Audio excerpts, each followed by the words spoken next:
What is the real-world difference between an i5 and an i7 processor in an otherwise same spec computer? Is it worth spending an extra $30 or $40 just for the i7? There are 35 answers related. Let's explore all the answers, okay? The first answer by Oyvind E. Mobakken, a computer hardware enthusiast and amateur science geek. It's from 4 years ago.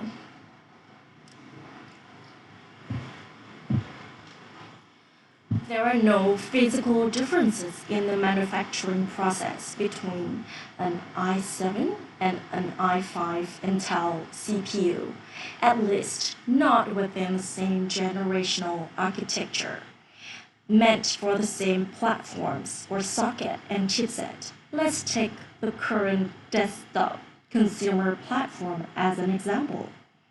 When Intel is making a new batch of Coffee Lake CPUs for the desktop consumers, they aim the entire batch towards the top-range 6-core i7 8700K or i7 8086K, etc. It's a lot cheaper than preparing different batches for each version. But in the delicate process of making microprocessors, there's a million things that can go wrong. And yes, they do. Just a tiny flaw in the molecular structure on a silicon wafer can affect the surrounding CPUs of that area on the wafer big time. It can lead to degradation in the flow of current, which again will affect the core clock speeds and heat generation or dissipation on the affected CPUs. Dead transistors are common, and sometimes entire cores on a chip may be DOA. No wonder why they need the ultra clean rooms they use. Once the batch is ready, all the CPUs go through quality testing, where they are binned according to performance.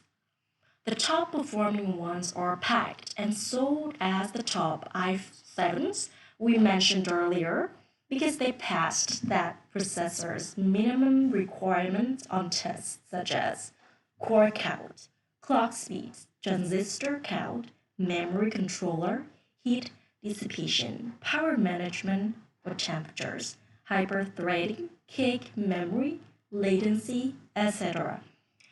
The ones that didn't perform as expected are sold as lesser models. Intel may also deactivate features, limit the clock speed, graphics, cake, and/or shut down cores on perfectly good chips in order to saturate the market and also meet the demand for the lower spec i5 CPUs. This is a good thing for all the consumers who do not need the performance of an i7. This is also why two unlocked chips of the same SKU, for example, two i7 8700K, may perform vastly different from one another when overclocked, even under the same conditions. Traditionally, if you were lucky and got a very good chip, it was referred to as winning the silicon lottery. Because this expedient downgrading of the CPUs are mostly done by software, there is not much of a physical difference to talk about. But the specs of an i7 versus an i5 differ mostly in speed, cake, core count, hyper-threading, effectiveness of multi-threaded tasks, and on-chip graphics performance.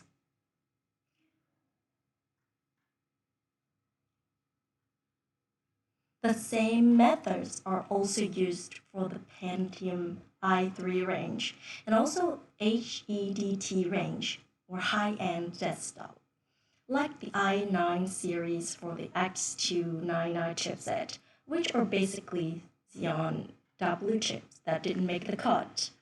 The higher the core count or number of super tiny transistors and general complexity, etc., the more rare the top of the line flagship CPUs become, as in the percentage of flawless chips per batch of production.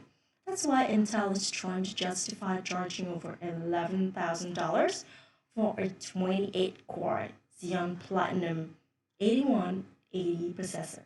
They are rare and literally flawless.